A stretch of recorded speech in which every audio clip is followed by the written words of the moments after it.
السلام علیکم، میرا نام ابرار ہے. میرا کوشچن یہ ہے کہ آپ نے کہا کہ ہم ڈویژن کریں گے نا صوبوں کی. اچھی بات ہے، ویل ڈن. ہم بھی دیکھیں گے 2030 تک لاہور کی طرح سرگودا بنے گا. اچھا، اس کے بعد آپ یوتھ کے لیے کیا کریں گے کہ ہمارے یہاں اکثر دیکھا کہ انڈسٹریلائزیشن ختم ہو گیا ہے، پرائیویٹ سیکٹر بالکل چھوڑ کے جا چکا ہے. کیا گورنمنٹ کوئی ایسا کام کرے گی کہ انڈسٹریاں واپس آئیں گی؟ موسٹلی ٹیک کی انڈسٹری جا چکی ہے. کیا کوئی ایسا ورک کرے گی، انڈسٹری آئے گی چھوٹے لیول پہ آئے گی، پرائیویٹ سیکٹر گروتھ کرے گا، اس کے لیے کوئی ورک کرے گی؟ چلو صوبے تو بنا دیں گے، کیا یوتھ جو غریب عوام موسٹلی یہاں پہ یونیورسٹی آف سرگودا میں بالکل لو لیول لوگ ہیں، وہ ڈگری کے بعد ان کو نہیں پتہ انہوں نے کیا کرنا ہے، کہاں جانا ہے، ان کو کہاں پہ جاب کرنی ہے. سرکاری جابز اتنی اویلیبل نہیں ہے. تو کیا کوئی ایسے پروجیکٹ لے آئے گی جس سے وہ بالکل غریب طبقہ اپنی روزی روٹی کما سکے؟ Thank you.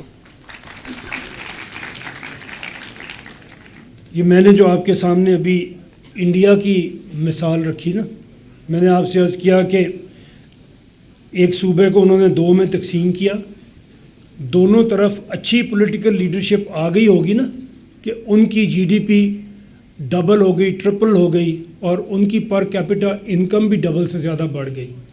تو یہی اگر آپ کے صوبے میں ایک اچھی لیڈرشپ ہوگی تو وہ کیا کرے گی؟ وہ آپ کے لیے کام کرے گی، وہ آپ کی ترقی کے لیے کام کرے گی، وہ ایسی پالیسیز لے کے آئے گی جس سے آپ آگے بڑھیں. ہم نے کیا کیا ہے؟ آپ آج ہمارا سب سے بڑا، آپ کہہ رہے ہیں انڈسٹری بند ہو رہی ہے، سب سے بڑا مسئلہ ہمارا کیا ہے؟ کیوں انڈسٹری بند ہو رہی ہے؟ کیونکہ ہماری بجلی اتنی مہنگی ہو گئی کہ ہم دنیا میں کمپیٹ ہی نہیں کر سکتے. یہ مہنگی بجلی ہمیں کس نے دی ہے؟